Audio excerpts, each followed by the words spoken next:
Matapos pa ulanan ng Russia ang Ukraine ng mga cruise at ballistic missiles kung saan tinamaan ng mga mahahalagang pasilidad ng Ukraine, ang Ukraine ay gumanti ng drone strikes sa Russia na ayon pa sa Russia ay ito umano ang pinakamalaking bilang ng mga drone na inilunsad ng Ukraine sa loob ng 3 taong nilang bakbakan. At sa ibang balita, itinaboy ng Norwegian F-35 fighter jets ang 2 patrol aircraft ng Russia kung saan makikitang nakabukas na ang weapons bay ng Norwegian F-35 na handang pabagsakin ang aircraft ng Russia na lumipad malapit sa lokasyon kung saan nagsasagawa ng exercise ang NATO. Kaya't para malaman ang buong detalye ay tumutok at makinig na mabuti.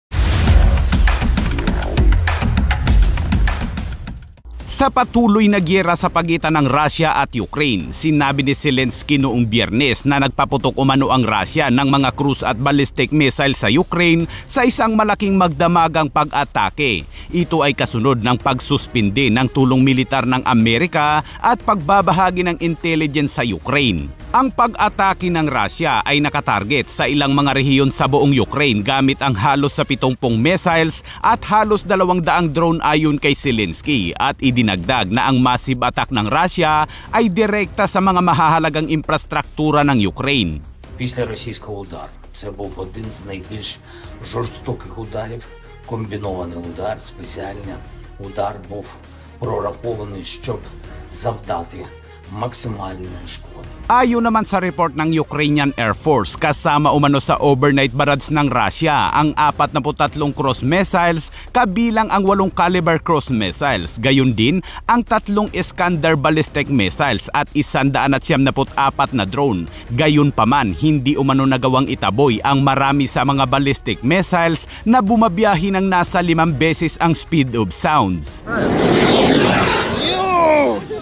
Sinabi ni Zelensky na ang mga F-16 fighter jets gayon din ang Mirage aircraft na ibinigay ng France ay ginamit upang tumulong sa pagpapabagsak ng mga missiles ng Russia. Matagumpay umanong naharang ang ilan, ngunit mas marami pa rin ang hindi napigilan. Ang tanging sandata sa arsenal ng Ukraine na may kakayahan umanong magpabagsak ng mga cruise at ballistic missiles ay ang sistemang Patriot na ginawa ng Amerika, ngunit kulang na umano ang supply nitong bala bago pinutol ng Amerika ang tulong militar sa Ukraine. Ngunit ilang araw lang ang nakalipas, sinabi ng Defense Ministry ng Russia noong Martes na ang Ukraine ay naglunsad umano ng pinakamalaking drone strike sa mga rehiyon. Ito umano ang pinakamalaking bilang ng mga drone na inilunsad ng Ukraine laban sa Russia sa loob ng 3 taon nilang digmaan. In a massive Ukrainian drone attack on the Russian capital, the first since the start of this year and the largest one since the start of the conflict 3 years ago. Sinabi ng Russia na alas 4 umano ng umaga noong Martes nang magsimulang maglunsad ng drone strike ang Ukraine na nagresulta ng pinsala sa ilang mga gusali sa lungsod. Kabilang umano sa mga tinamaan ng drone ay ang mga bodega sa Leninskaya. Nasunog ang 20 kotse sa isang parking lot sa Dumidudubo at nasira ang isang apartment building sa bayan ng Ramenskoye ayon sa opisyal. 3 tao umano ang nasawi at 18 naman ang nasugatan sa pag-atake niya ng Ukraine at ang mga militar ng Ukraine ay wala pang komento sa kanilang pag-atake.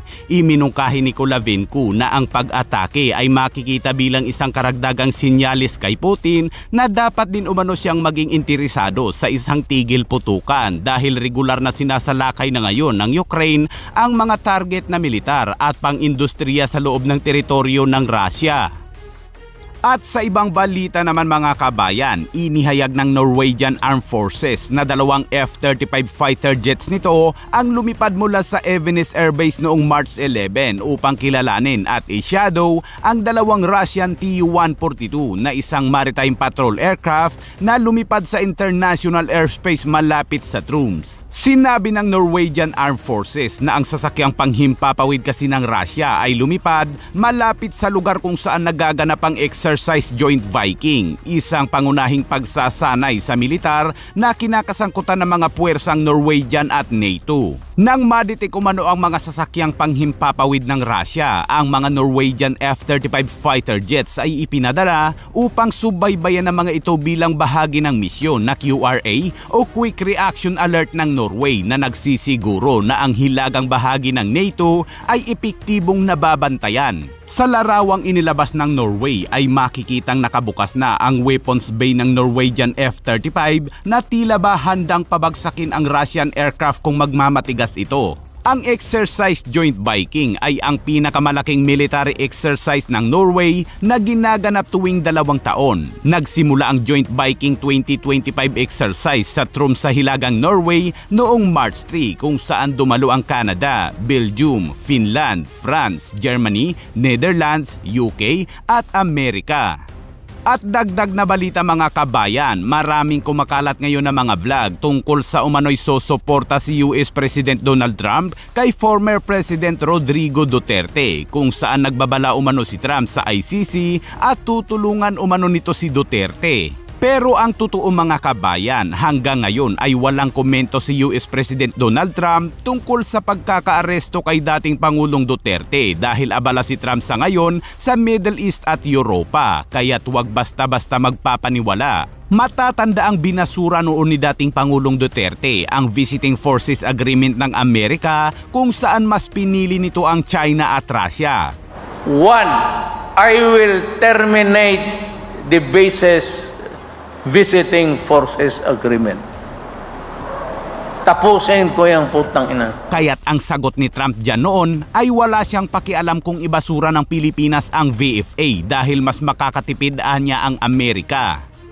And so weak that the Philippines have broken with decades of pro-American foreign policy to instead leave for the orbit of China and Russia. You saw that yesterday.